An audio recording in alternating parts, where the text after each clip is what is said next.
આ જો આખું ખૂંખાર મેલડી ગ્રાઉન્ડ પલળવાથી બાઇક વખતે તો કોઈ ફરક પડતો જ નહીં. અને 52 ગજની ધજા તો મિત્રો એટલી જોરદાર લહેરાય છે ને.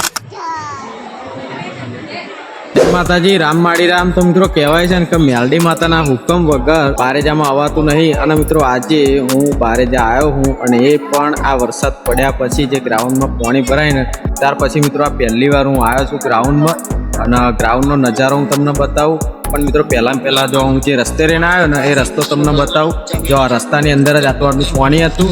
પછી આગળ આવીએ ને એટલે જો દુકાનો બતાવું. અને મિત્રો હું તમને પાર્કિંગ બતાવું, જે જગ્યાએ પાર્કિંગ થતું હતું ગાડીઓનું બાઇકોનું એ પણ મિત્રો હું તમને બતાવું કે પાર્કિંગની અંદર કેટલું બધું પાણી ભરાયું હોય. અને રસ્તાની ઉપર મિત્રો પાણી. હવે મિત્રો હું તમને ફાઇનલી ગ્રાઉન્ડ બતાવું, જે જગ્યા પર હું ઊભો છું જો તમને બતાવું. આ જો આખું ખૂંખાર મેલડી ગ્રાઉન્ડ. આજે મિત્રો બહુ દિવસ પછી આવ્યો હું, વરસાદ પડ્યો ત્યાર પછી હું પહેલી વાર આવ્યો હું. તમે જોઈ શકો. અને અમે જો પેલા દર્શનની મઢુલી અને દર્શન કરવા મિત્રો આપણે જવાના છીએ. તો દર્શન કરવા મિત્રો હું તમને અંદર લઈ જવાનો છું. તો બને રહેજો વ્લોગની અંદર. વ્લોગ બહુ જોરદાર થવાનો. અને હવે મિત્રો હું તમને 52 ગજની ધજા બતાવી દઉં.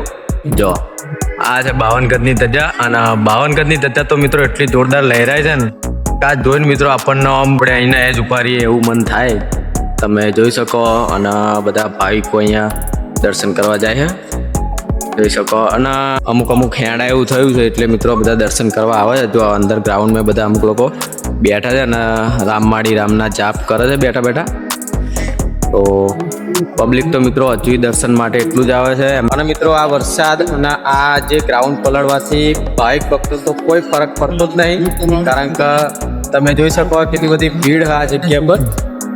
જો ખૂંખાર મેલડી માતાની મહિમા બહુ અપરંપાર છે. અને મિત્રો આજે મેલડી માતાનો હુકમ થઈ ગયો તો હું આવી ગયો. તો તમને આજે હું દર્શન કરાવવાનો જ છું. હવે મિત્રો જઈએ મઢુલીમાં અને મઢુલીના દર્શન તમને કરાવી દઉં.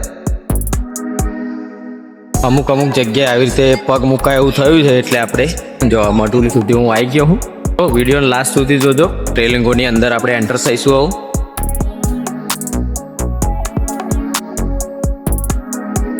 મઢુલીની અંદર તો મિત્રો મને કંઈ એવું લાગતું જ નહીં કંઈ ફેરફાર પડ્યો હોય.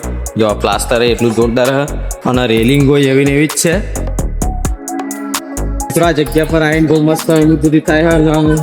જો આ તમને હવે ફાઇનલ દર્શન કરાવીશ. જોરદાર પવન આવે.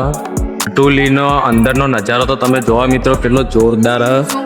આ બાજુ ખૂંખાર મેલડી માતાજીનો ફોટો છે અને આ બાજુ પણ છે.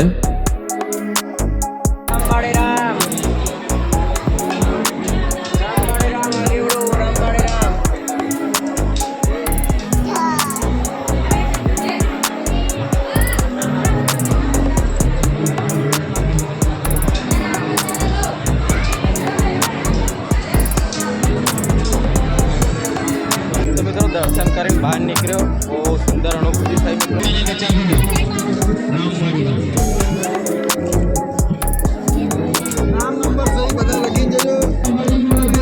મિત્રો. આ બહુ જોરદાર સેવા છે એમની. ગૌ હત્યાને રોકવા માટે મિત્રો આ જે ભાઈક ભક્તો આવે એમની સહીઓ લે એટલે એક પ્રકારનો સહયોગ કહેવાય. અને આપણે એ વાતથી સહેમત છે એવું થાય એટલે મિત્રો આપણે સહી કરી દીધી છે.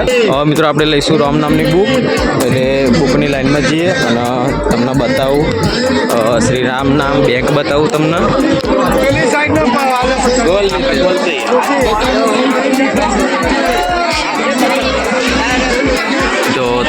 તો મિત્રો તમે જોઈ શકો આ શ્રી રામ નામ બેંક બારેજા ધામ. અને આજે આપણે અહીં ચોપડી લઈ લઈશું. તો મિત્રો રામ નામની બુક આપણે લઈ લીધી છે. અને જો અમે રામ નામની બેંક એ જગ્યા પરથી લીધી છે. હવે આ વિડીયોના માધ્યમથી મિત્રો તમને એ કહું કે આ ગ્રાઉન્ડની હાલત તો મેં તમને બતાવી કે જો હજુ થોડું છબછબિયું પાણી છે અને કાદેવ જેવું લાગે છે. પણ કે જો તમારે ખાલી દર્શન જ કરવા હોય તો દર્શન કરવા માટે તો મિત્રો બહુ સરસ જગ્યા. અને જગ્યા પર પાણી નહીં અને કાદેવય નહીં. તમે જોઈ શકો બહુ સરસ દર્શન થાય છે. તો તમે આવવાનું વિચારતા હોય બારેજા તો આવી જજો. બહુ સરસ વાતાવરણ છે મિત્રો આ જગ્યા પર. અને આ 52 ગજની ધજા બહુ મસ્ત પવનમાં લહેરાય છે. તમને મિત્રો મેલડી માતાના વ્લોગની અંદર દર્શન થઈ ગયા હોય ને તો રામ માળી રામ કમેન્ટ કરી દેજો. અને વિડીયો મિત્રો ગમ્યો હોય તો લાઈક કરી દેજો. મળીએ ને આ વ્લોગમાં. જય માતાજી.